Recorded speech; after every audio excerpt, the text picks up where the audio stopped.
Good morning, Europe. It's Thursday, the 3rd of March. Thank you for joining us here on the programme. We'll be bringing you continuous coverage of Russia's war on Ukraine throughout the day. Here are the latest developments. Russian forces intensify their shelling of Ukrainian urban areas and claim to have control of the strategic port city of Kherson. Russian billionaire Roman Abramovich puts Chelsea Football Club up for sale as calls grow in the UK for him to face sanctions. More anti-war protests take place in St. Petersburg. We hear from Russian citizens about how they feel about the conflict.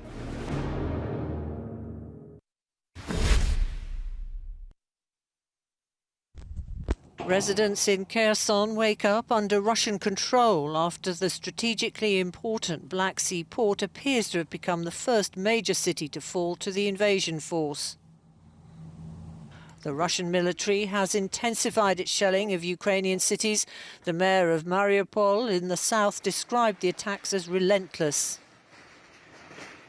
Massive explosions were heard in Kiev early Thursday morning. Locals had once again taken cover in shelters or basements during the now regular night curfew.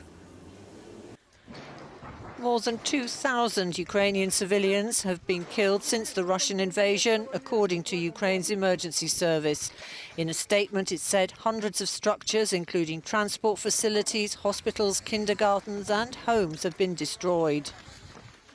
US Secretary of State Antony Blinken, ahead of a visit to the Baltic states and Moldova, stopped short of saying the Kremlin was deliberately targeting civilians.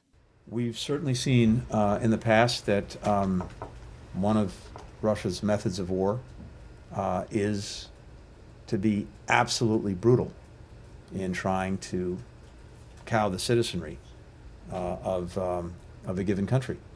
And that includes, at the very least, indiscriminate targeting.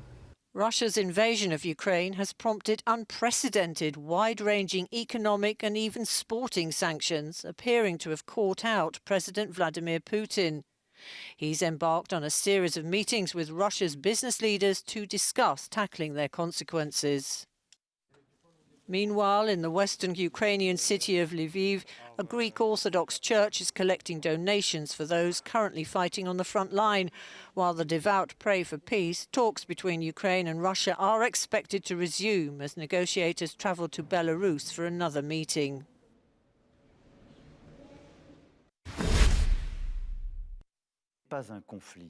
French President Emmanuel Macron has spoken to the nation on his response to the war in Ukraine. Macron strongly condemned Russian President Vladimir Putin for starting the conflict and called for a ceasefire to allow humanitarian aid to be delivered. He warned the war would have a negative impact on the French economy, but said he would bring in new measures, including more investment in nuclear energy to absorb the downturn. Macron praised the Ukrainian people for their bravery. We are behind and there to support Ukraine. We are there to support Ukrainian citizens. In your name, I'd like to address the President Volodymyr Zelensky, the support of France.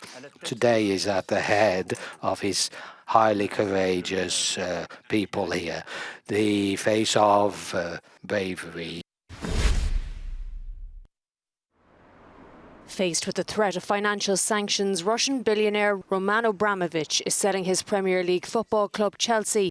In a statement, he said it was an incredibly difficult decision which pains him. The Russian will not ask for any loans he made to the club worth €1.8 billion to be repaid, and said proceeds of the sale will be donated to victims of the war in Ukraine. Abramovich's announcement comes after increasing calls from the UK government to impose sanctions on him along with other Russian oligarchs.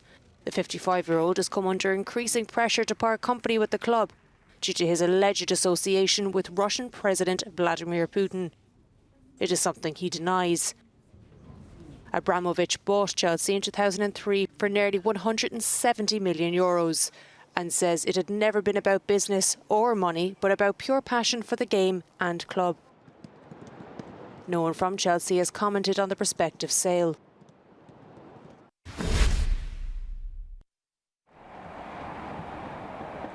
Apple is pulling sales from Russia. in response to Moscow's invasion of Ukraine. It's a rare political stand for the American tech giant, which has been criticized in the past for being too accommodating of foreign governments.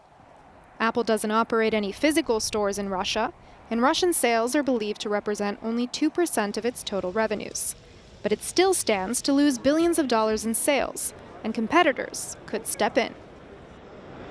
The interesting thing now is going to be whether we see the Chinese manufacturers filling the void left by Apple and other consumer electronics brands. We don't know how that's going to work yet and what China's attitude to sanctions will be, but I would highly suspect that we will see some of the Chinese brands ramping up their volumes in the Russian market. Other multinational companies have also distanced themselves from Russia since the invasion, including the 3 biggest shipping companies in the world. Danish shipping group Maersk said it would temporarily halt all container shipping to and from Russia. The company said the suspension would not apply to food, medical, or humanitarian supplies. French oil giant Total has been under pressure to join companies like BP, Shell, and ExxonMobil in pulling its investments out of Russia. And in the automotive sector, Ford, BMW, Jaguar, and Volvo have announced they'll halt deliveries or suspend production in the country. Volkswagen is warning that production in Germany could also face disruption, as the automaker struggles to get parts from suppliers in war-torn Ukraine.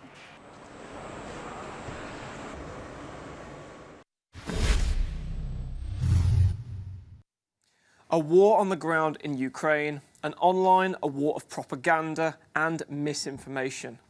In times of conflict, when people are hungry for information, that is when false claims and rumours can spread very easily. Here in theCUBE, we have seen misleading claims from both sides and a lot of false videos and misleading content spreading on social media. Let me show you 2 examples. This is a video that was shared at the very start of Russia's invasion of Ukraine. People claiming that this showed an explosion taking place in one of the country's largest cities. However, this video is misleading. You can reverse search for images from this video and find when it actually first appeared on the internet. And as you can see, it does not actually show Ukraine. It actually shows an explosion that took place in Tianjin in China in the year 2015. So this video is misleading. It does not show an explosion in Ukraine amid Russia's invasion in 2022. But there are also other examples. This is an image that's been going viral on many social media platforms. It shows the mayor of Kiev, Vitaly Klitschko, dressed in combat uniform, saying that he's defending his nation. Now this image is true, but it has also been taken out of context. It is not a new image that shows the mayor of Kiev on the front line. If you go onto his own Instagram page, you can see that this image was actually taken in March 2021, several months before Russia had launched its invasion on Ukrainian territory. So there are 2 examples of misinformation that are spreading online amid the Ukrainian crisis. Here in theCUBE, we're working to fact-check, debunk and verify all the claims that are being made and all the misinformation that we see online.